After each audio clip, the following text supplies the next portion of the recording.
I've been waiting almost 20 years to finally talk about this episode. Well, I think. It was 2005, 2006? Season 4 was airing? I don't even remember. Point is, I've been waiting a long time to talk about this episode. Because after 4 whole years of build-up and 3 previous SpongeBob months, ladies and gentlemen, welcome to what I consider the greatest SpongeBob episode ever made, Dunces and Dragons. This is a phenomenal special. It is an outstanding episode, and I am so excited to finally talk about it. So, for those of you that don't know, there are 2 things that I am a massive sucker for when it comes to different themes of something. Pirates and medieval knights. If you have one of those 2 things, you immediately have my attention. And since one of SpongeBob's characters is pretty much based around a whole pirate-themed aesthetic, they already had that going for it. But now in this episode, in this special I should say, they go full in on the medieval knights. In this episode, SpongeBob and Patrick get transported back through time to actual medieval times. And now have to save Princess Pearl from the evil Planktonomor and the vicious jellyfish dragon on behalf of King Krabs. That's pretty much the basic plot, but trust me, this is far more than the plot says that it is. This is a phenomenal, outstanding episode that really takes full advantage of its medieval theming and setting. It's so good. I have so much to talk about, so buckle up. This is going to be a very long video. So, let's start right from the beginning, where SpongeBob and Patrick are going to this pretty much a medieval convention. And right at the door, they meet a guard who just says, "Right this way," and SpongeBob decides to be a bit of a smart aleck and says, "Excuse me, dear sir, I think you meant to say, righteth this wayeth." And then it leads up to highlight number 1 of the episode. The only one of these jokes that actually works, because it's quick, it's a character that we don't really know, and it's funny, because it's him cringing, he does not like doing this. He's like, "Someday, but not today."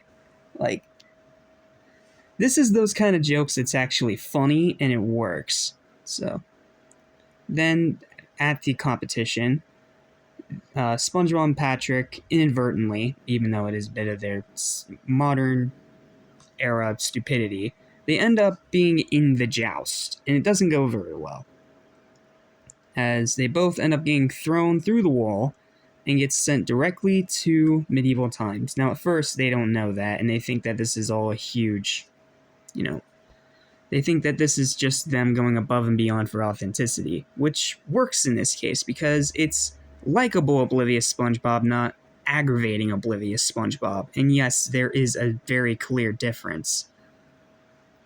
So they land in this medieval Bikini Bottom, and immediately they get met by knights.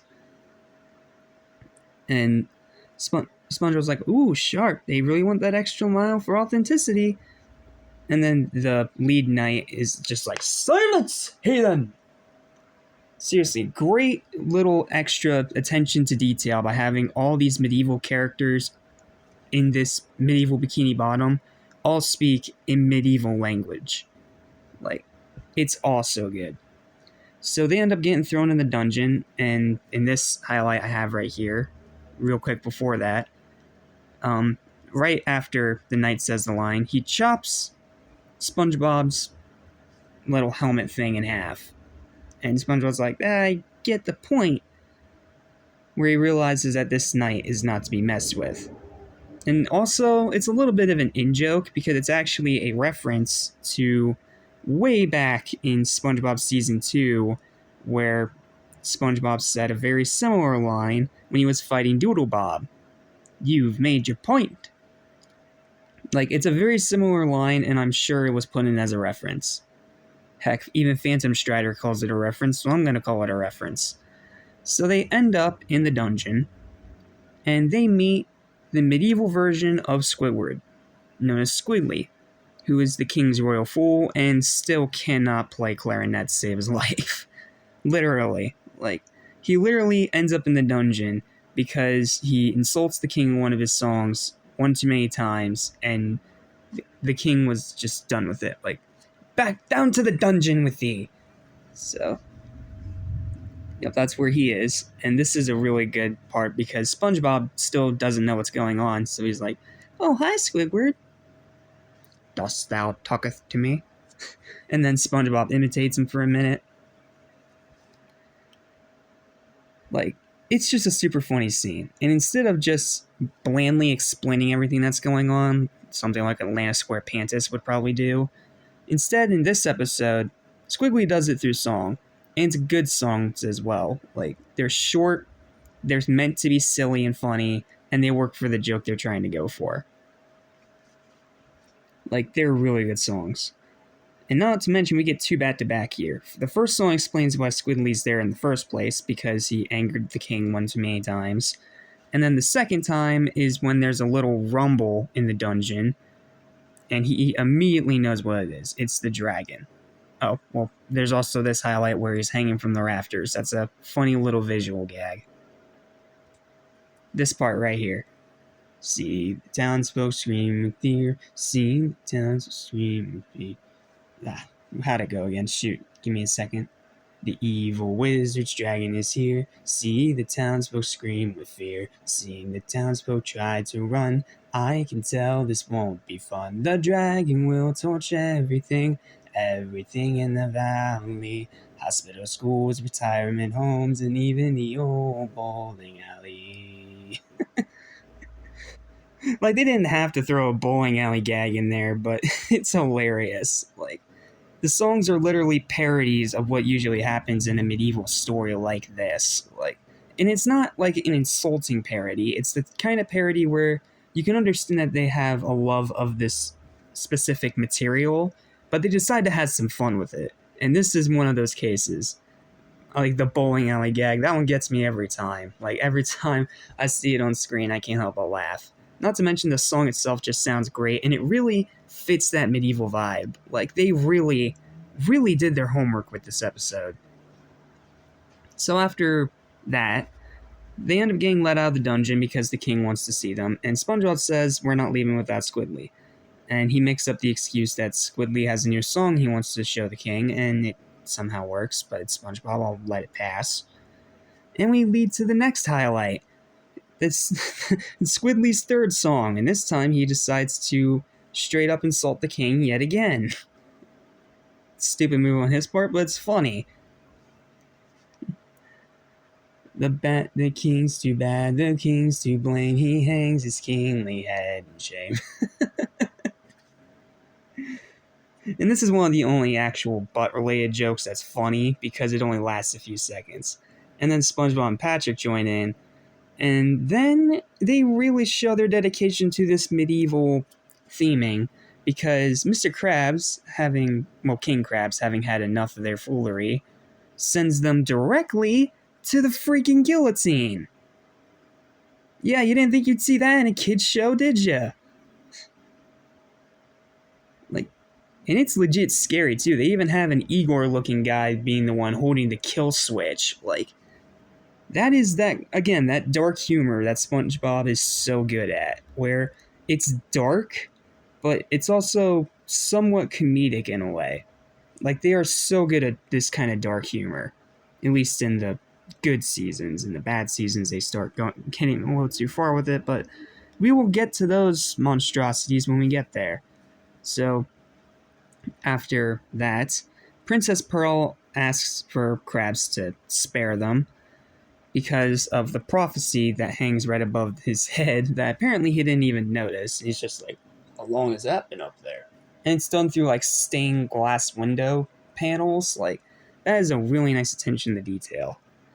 And then in comes the dragon, kidnaps the princess, and a heavenly light shines above the hero. Oh, it's not there yet, sorry. A heavenly light shines above the heroes to signify to the king that they are the ones from the prophecy after all, and he apologizes and realizes that they need to go and, complete this quest. And then we go to the next highlight of this episode. What's this? A lost piece of the prophecy? Let me guess. More deeds for our heroic stature? Actually, it says I'm supposed to kick you out of here. Again, they're really just playing along with that medieval theming, and they really have fun with gags like this. Like, it's another quick one, but it's so funny. Like, you think that it's the prophecy, and it's just gonna praise the heroes. But instead, there's this lost little piece that breaks off, which was probably another side of one of the other windows.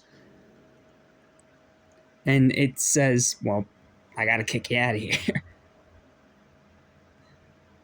And then the king makes Squidly go with them because, he doesn't want to be tortured with his crappy music. So then after that, they go straight to the blacksmith shop to get armor and weapons. And this leads to some really funny gags in the episode. The first one, the helmet over the helmet gag. Like, that is just unbelievably funny. Like, it's a helmet over a helmet. Like, that, they didn't need to put that gag in there, but it's so funny. And then SpongeBob comes out having knight's legs and gloves, but no actual chest plates or anything like that, because, it's SpongeBob. He probably couldn't handle all that. And that gets exonerated even further when the blacksmith hands him a sword, apparently made out of iodinized dragon skin, as he calls it. And SpongeBob can't hold it, and in another great dark joke in this episode, it impales the blacksmith. But instead of acting like he's in pain, he makes a joke out of it. Oh, that's gonna need some stitches. like those are the kind of dark jokes that work, where they don't take it too seriously, but it's dark concepts that adults can easily catch up on and may or may not slide past a kid. Like, it's really funny dark humor. And then after that, he goes through his chest, and all he finds is a jellyfishing net, which, of course, SpongeBob, being a master jellyfisher, is more than happy to have as his weapon. And then they start going off on their journey while Planktonomore tries to, plan out what's going to happen. And they say it's a long journey, but then literally in the next scene they arrive at the doorstep of Planktonomore. Because, in jokes. And they come across the Dark Knight. And this leads to another Squidly song. Like, murder these two and let me go free, and I will give it to thee some cheese. And what's even funnier is that this Dark Knight turns out to be an evil medieval Sandy. And SpongeBob, instead of being scared, outright already knows just how to handle it. Like, he's just like, oh, I know how to handle this with a little karate. And while the fight they have is short because this is a special, they gotta really get everything in there.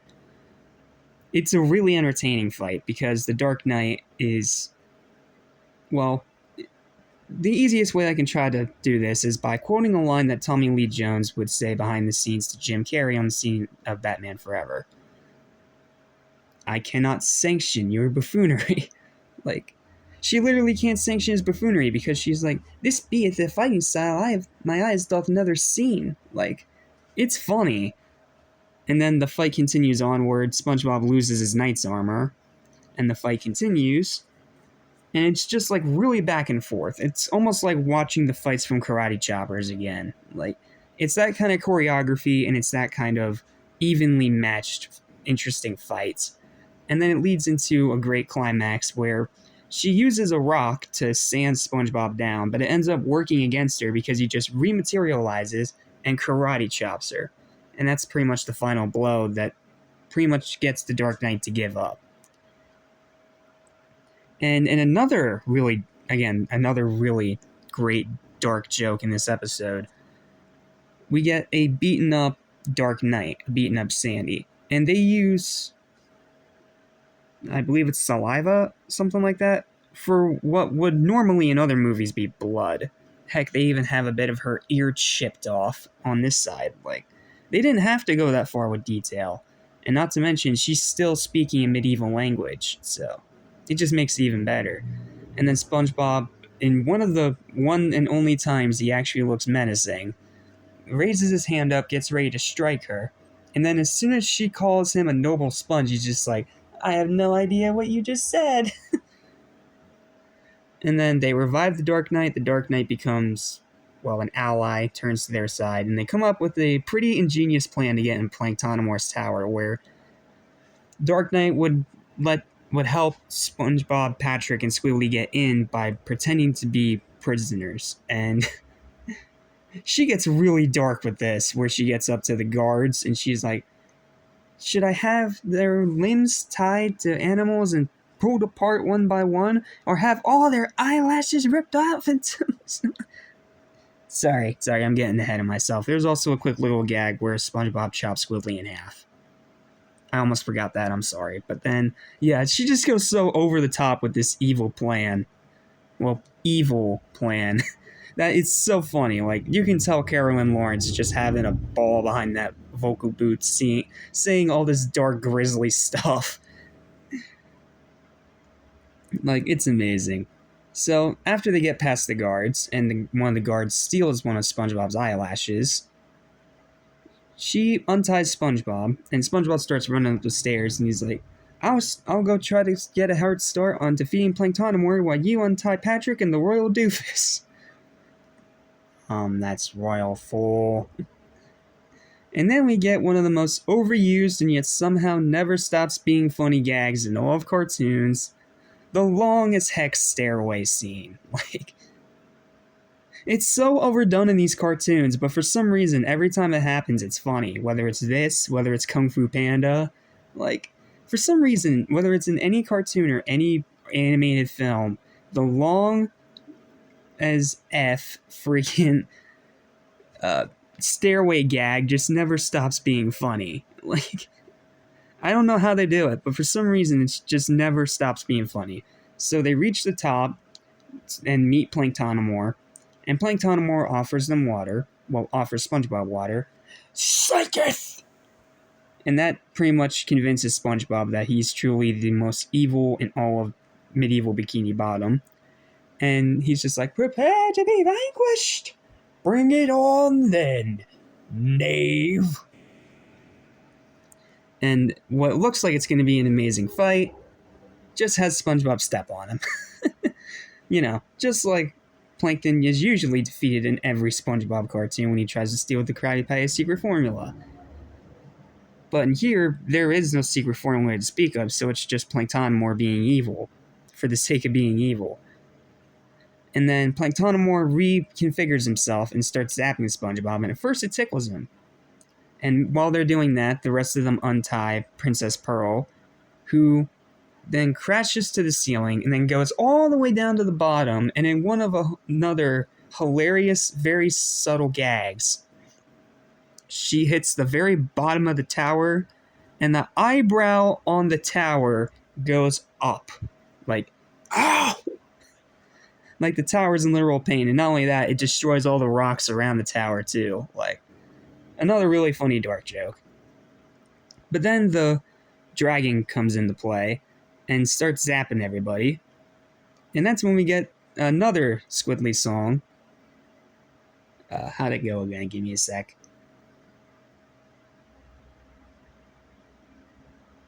I don't remember.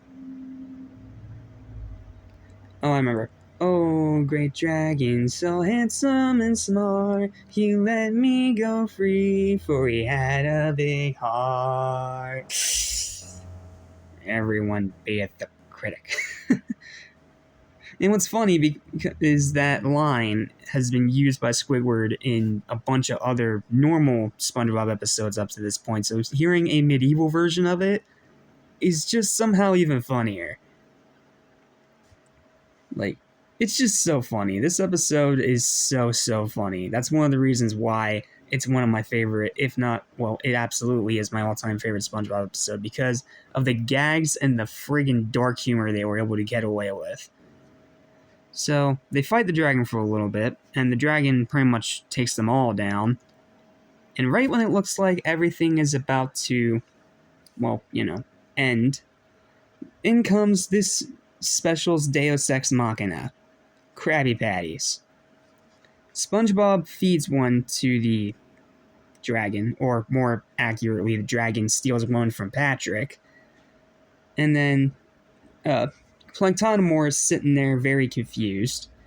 And SpongeBob's like, well, I'd be willing to make you another one of these Krabby Patties.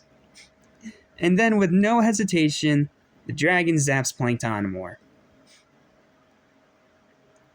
Like, curses, you win. Like, it's, again, another quick gag. It's just so funny. And then there's the big celebration at the end, which also has yet another song from Squidly. Oh, I almost forgot Squidly sang another song before they met the Dark Knight, when they heard Princess Pearl screaming from the top of the tower. Sorry, I kind of forgot that one, because there's so many Squidly songs in this episode. Then Mr. Krabs starts cooking some patties, and he gets the idea. I doth wonder if I could selleth these, Krabby Patties. And then Squidly starts playing his clarinet, which, of course, turns the entire crowd against him. And one of the crowd members throws a rock into the clarinet, which then goes into Squidly's mouth, which then hits the two seahorses that SpongeBob and Patrick were riding. They get sent up into the sky, right back where they started, right back in their time period. And before any of you guys say, oh, it's just a dream ending that's so cliche and overdone, well, tell that to Squidly. Yeah, all that happened. It wasn't just a dream. And they absolutely solidified it with the final gag of the episode. So yeah, that's Dunces and Dragons. In my opinion, the best SpongeBob special and the best SpongeBob episode ever made, and arguably one of the best episodes in all of television. It is funny, it is dark, it is incredibly faithful, while also poking fun in its medieval fantasy setting. And it's just super memorable. The writing is sharp, and just everything about this episode works to a staggering degree. Like, I could go on and on about this episode, but I've pretty much done that for the whole 22 minutes of this video. So I think I'm going to stop it right here.